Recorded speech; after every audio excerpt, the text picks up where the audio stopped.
Hey, it's Alex Saenger with Real Agent Advice, your source for agent insight and inspiration. Today we're with Michele Youngblood from Chesterfield, Michigan. She's going to be talking about lead generation. Let's have a look. So sphere of influence, obviously, just new people being added. Realtor.com, we do get some leads from. We actually just signed up with Homes.com as well.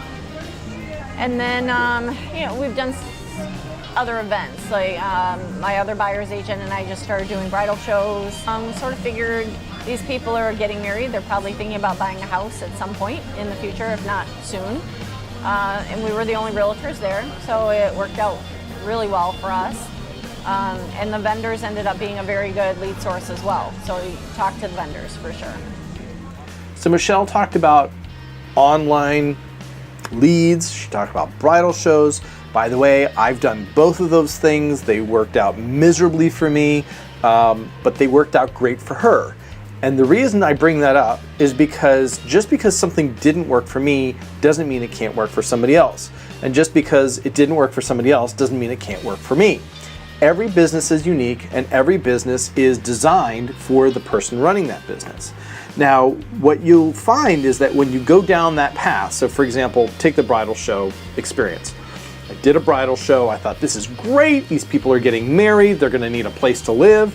Well, guess what? In my area, in DC, most of those people already had a place. And they were moving in with the other person, or their parents were giving them a place.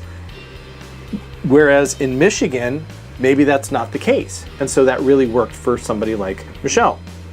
So the bottom line is when you analyze what your strategies are for how you're going to do your lead generation, it's important that when you start something, you check in regularly and you analyze the results of that work that you're doing and that money that you're spending.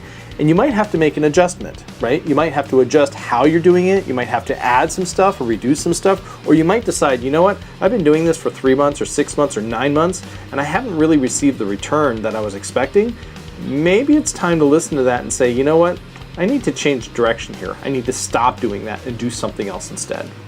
So making sure that you focus on how you do your business, making sure that it's right fit for you is super important. And I know that I've made plenty of mistakes in my business and I've had to make adjustments along the way. And you know what? My business is more exciting today than it ever has been. We're on track to a record year. And why? Because we've made adjustments along the way and we've now gotten to a point where our systems and our models and our tactics and our lead generation are all headed in the right direction. I'm Alex Saenger with Real Agent Advice. Can't wait to see you next time, and make sure that if you haven't done so, you share this video with all your friends on Facebook. We want to get to 1,000 subscribers by the end of the year and we need your help. Thanks so much for watching. We'll see you next time. If you have some great advice you'd like to share, or you'd just like to grab some coffee, email me at coffee@realagentadvice.com.